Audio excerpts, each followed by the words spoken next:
Y cuoinech leat yn rhan a bhí aine teach an siocate, an Geimhridh atá an, dearmúir le chéile nise. Tá lábhí ní mo lábha, tá hata mo cheán. Tá buata sí mo chosa, an Geimhridh atá an. Ítach, agus tá pictiúirí Geimhriúla ar an mbord os mo chóir. Chomála sin tá Frásaí ar an mbord, agus tá mise I gceithre airtsa cúnathirt chun. Na Frásaí sin úsáid chun cur síos I dhéanamh ar chola pictiúir ar an mbord. Bhfuil muid réití, léigh na Frásaí ar dús.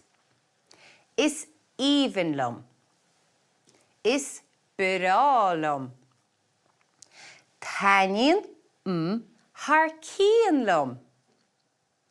Ní chuireann isteach ná amach orm. Nis, measúmid ná na abairtí chuma? Ítach.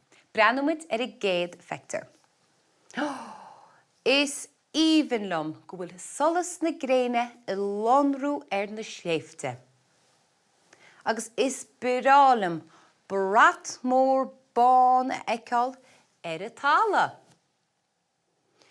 Táiníonn an loch róte haar cíanlum. Ní chuireann siúc isteach ná amach orm. Bhfuil tusa in an abairtí chuma, faoin pictiúir sin, a gúsáid is íomhanlum I do chucante. Mathú!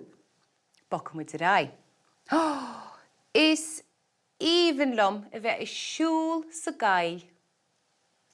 Agus is brálam nuair a hitan na dileogaí I leog I nós go na crínte.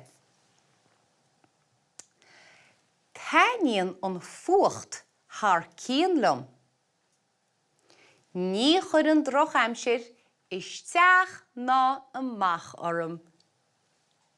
Bhfuil tusa in an abairtí chuma inis faoin pictiúir sin a gúsáid is brálam. Ítach ar fad, mathú. Bocam muid rá. Is íomhanlum an nollaig. Is brálam maisiúcháin a chrocha ar a grán. Táiníonn lá nolach haar cíanlum. Ní chuireann an bháisteach isteach ná amach orm agus me te tólaí iste sa teach. Bhfuil tusa in an abairtí chuma faoin pictiúir sin a gúsáid táiníonn haar cíanlum. Ítach ar fad. Agus pictiúir a bháin eile. Is íomhanlum dul faoi na gréine. Is brálam daithnaí a eiceáil sa spéir.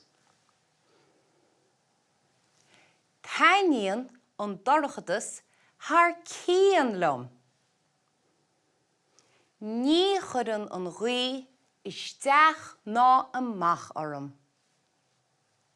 Bhfuil tusa inis in an abairtí a chuma faoin pictiúir sin a gúsáid.